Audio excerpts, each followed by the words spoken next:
Hello दोस्तों, कैसे हैं आप सभी भाई बहनों को मेरा सादर प्रणाम। हमारे YouTube चैनल गोविंद लीला में आपका स्वागत है। दोस्तों, आज की इस वीडियो में हम आपको बताने वाले हैं खाटू श्याम जी की अद्भुत शक्तियों के बारे में, जिनकी काट किसी भी योद्धा के पास नहीं थी। हम उसी शीश के दानी खाटू नरेश की गाथा आप सबके सामने प्रस्तुत करते हैं। दोस्तों, हम आपके लिए पुराण शास्त्रों द्वारा प्रमाणित जानकारी लाते हैं और आगे भी ऐसी ही रहस्यमयी एवं रोचक जानकारी पाने के लिए प्लीज लाल बटन दबाकर चैनल को सब्सक्राइब कर दें एवं घंटी के निशान पर भी क्लिक कर दें ताकि हमारी सारी वीडियो आप तक पहुंच सके। तो दोस्तों, आपका कीमती समय खराब ना करते हुए वीडियो को शुरू किया जाए। दोस्तों, श्याम बाबा के बचपन का नाम सुहृदय था। उनकी माता का नाम मौरवी था, जो मुर दैत्य की पुत्री थी, और पिता का नाम घटोत्कच था, जो पांडव योद्धा भीम के पुत्र थे। वे कुंती पुत्र भीमसेन के पौत्र थे। स्वयं श्री कृष्ण उनके गुरु थे। श्याम बाबा का सरल हृदय देखकर श्री कृष्ण ने ही उनका नाम सुहृदय रखा था। बाद में उनके केस बर्बराकार होने की वजह से उनको बर्बरीक कहा जाने लगा। बचपन में ही श्री कृष्ण से उन्होंने शास्त्र ज्ञान और शस्त्र विद्या प्राप्त कर ली। बाल्यकाल से ही बर्बरीक बहुत वीर एवं महान योद्धा थे। अपनी माँ मौरवी से भी उन्होंने युद्ध कला का ज्ञान प्राप्त किया।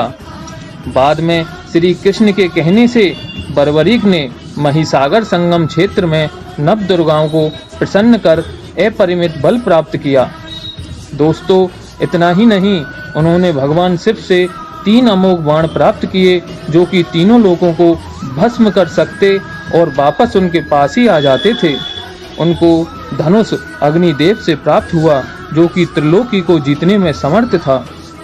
दोस्तों, उस समय इनके बराबर बलवान पूरे विश्व में नहीं था। एक समय जब बर्बरीक महिसागर में साधनारत थे, उस समय उनका द्वंद्व युद्ध किसी कारणवश भीम के साथ हो गया, जो कि उस समय अपना अज्ञातवास काट रहे थे। भीम उनके दादाजी हैं, उनको नहीं पता था, क्योंकि इससे पहले उनकी कभी भेंट नहीं हुई थी। बहुत देर आपस में लड़ने के बाद भीमसेन थक गए और बर्बरीक ने उन्हें अपने दोनों हाथों से ऊपर उठाते हुए सागर में फेंकने वाले थे कि आकाशवाणी हुई, वत्स बर्बरीक, ऐसा अनर्थ मत करो। ये कुंती पुत्र भीम हैं, जो घटोत्कच के पिता और तुम्हारे पितामह हैं, जो कि तीर्थ यात्रा के प्रसंग में अपनी माता और भाइयों सहित इधर आए हुए हैं। बर्बरीक ने अपने दादा भीमसेन के चरणों में पड़कर क्षमा मांगी और भीमसेन ने अपने बलवान पौत्र को गले से लगाया। तो दोस्तों, भीमसेन, जिनमें 10,000 हाथियों का बल था और महाभारत काल में उनके समान बली कोई नहीं था, उनको बर्बरीक ने द्वंद्व युद्ध में हरा दिया। दोस्तों, आप अंदाजा लगा सकते हो कि कितना बल होगा बर्बरीक में। एक समय की बात और है, एक बार विजय नामक ब्राह्मण माता का दिव्य अनुष्ठान करने हेतु बर्बरीक के पास आता है। उसका ये अनुरोध था कि मैं जब तक माता का अनुष्ठान पूर्ण नहीं कर लूं, तब तक तुम आसुरी शक्तियों से मेरी और मेरे यज्ञ की रक्षा करना। बर्बरीक बहुत ही परोपकारी था। उसने ब्राह्मण को निश्चिंत होकर अनुष्ठान करने को कहा और उनकी रक्षा करने की भी प्रतिज्ञा की कि तुम्हारी भक्ति में विघ्न डालने वाले को मैं जिंदा नहीं जाने दूंगा। एक दिन रात्रि में जब ब्राह्मण अनुष्ठान में लगा हुआ था, तो एक भयंकर राक्षसनी उनके आश्रम में आई और अनुष्ठान में विघ्न डालने की कोशिश करने लगी।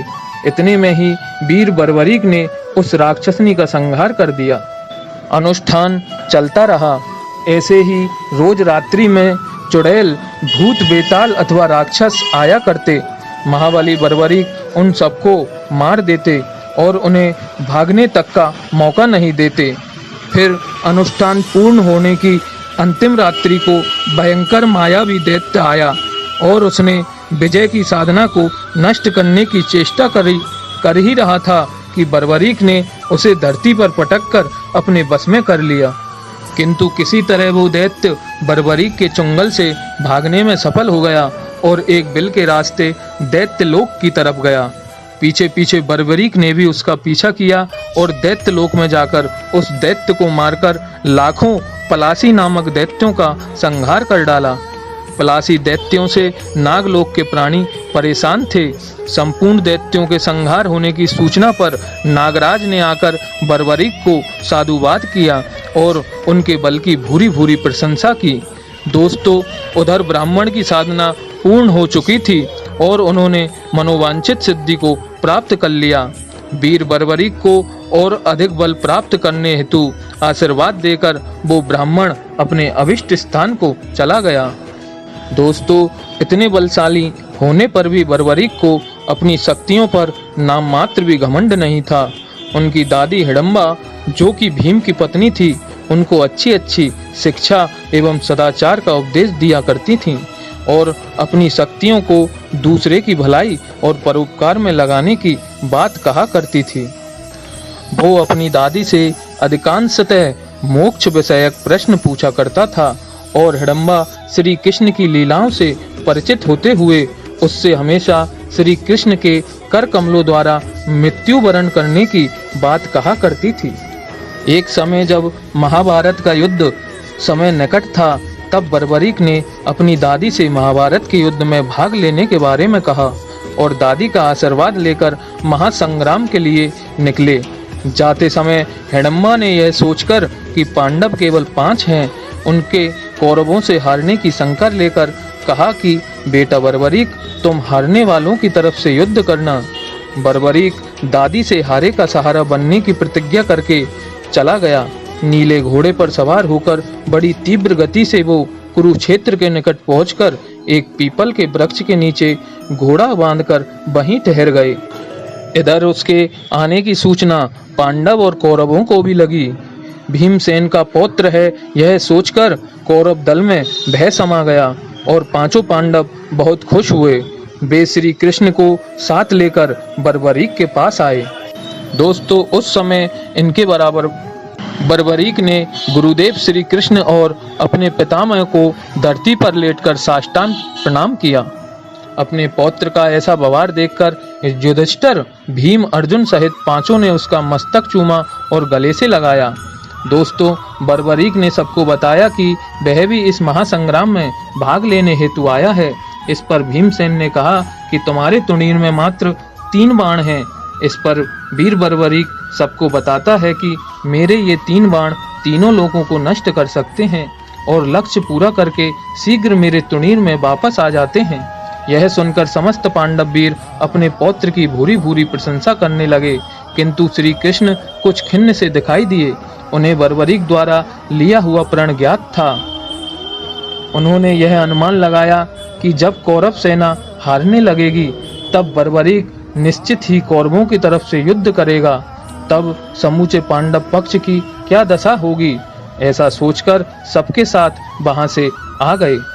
दूसरे दिन श्री कृष्ण ब्राह्मण का भेष बनाकर उसी स्थान पर गए जहां बर्बरीक ठहरा हुआ था।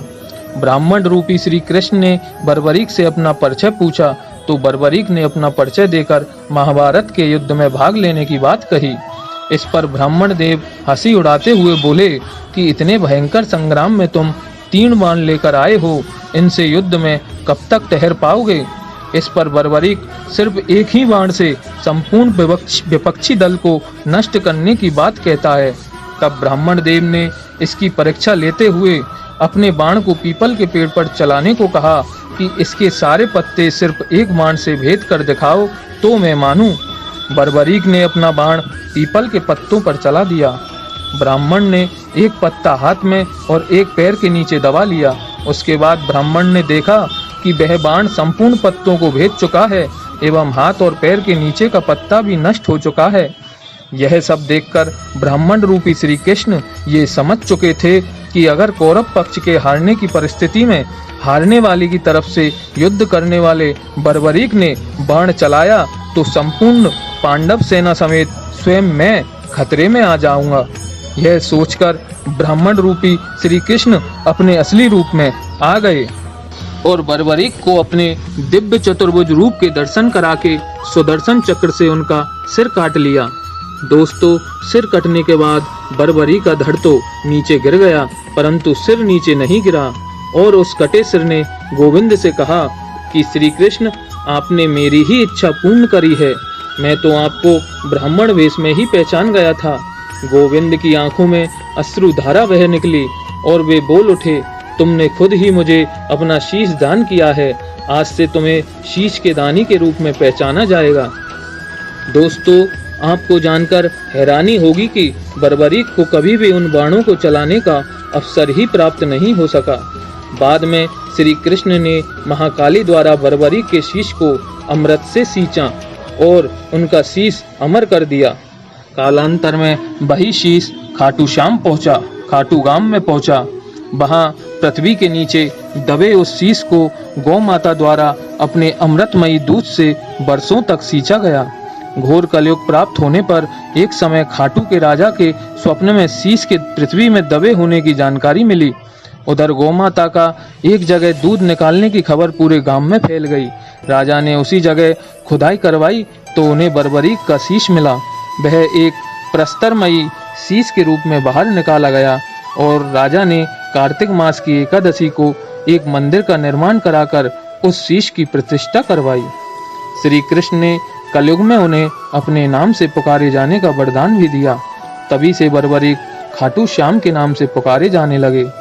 आज भी बाबा श्याम का वो शीश अमर है और राजस्थान के सीकर जिले के खाटू गांव में बाबा का शीश विद्यमान है। आज लाखों श्रद्धालु भारतवर्ष के कोने कोने से यहाँ आकर बाबा श्याम के दर पर माथा टेकते हैं और अपनी मनोकामना पूरी करते हैं। तो दोस्तों, बाबा श्याम का चरित्र आपको कैसा लगा कमेंट करके बताना। आज की वीडियो में बस इतना ही। मिलते हैं अगली वीडियो में।